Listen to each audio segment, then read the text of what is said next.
முதல்ல safety and eligibility யாருக்குன்னு பார்ப்போம். இது வந்து 100% சேஃப். ஏன்னா இந்தியன் கவர்மெண்ட் மேனேஜ் பண்ணுது.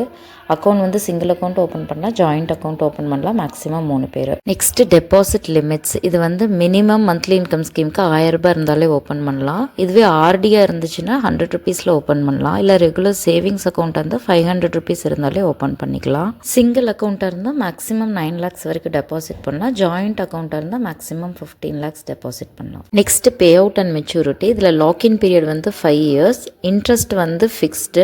நம்ம எடுக்கும்போது ஓப்பன் பண்ணும்போது என்ன இன்ட்ரெஸ்ட்டோ அதே தான் 5 yearsக்கும்.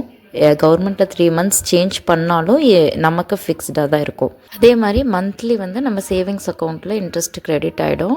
அது ப்ரீ க்ளோஸ் பண்ணால் என்னென்ன பெனால்ட்டிஸ் அப்படின்னு சொல்கிறேன். இயர் 1 வந்து கம்ப்ளீட் லாக்இன் எடுக்கவே முடியாது. இயர் 1 to 3 வந்து 2% பெனால்ட்டி நம்ம அசல்லேருந்து பிடிச்சிருவாங்க. இயர் 3லேருந்து 5 வரைக்கும் 1% பெனால்ட்டி நம்ம அசல்லேருந்து பிடிப்பாங்க. நீங்கள் எவ்வளோ இன்வெஸ்ட் பண்ணால் மந்த்லி உங்களுக்கு எவ்வளோ கிடைக்கும் அப்படிங்கிறத ஒரு எக்ஸாம்பிள் 3 போட்டிருக்கேன், செக் பண்ணி பாருங்கள்.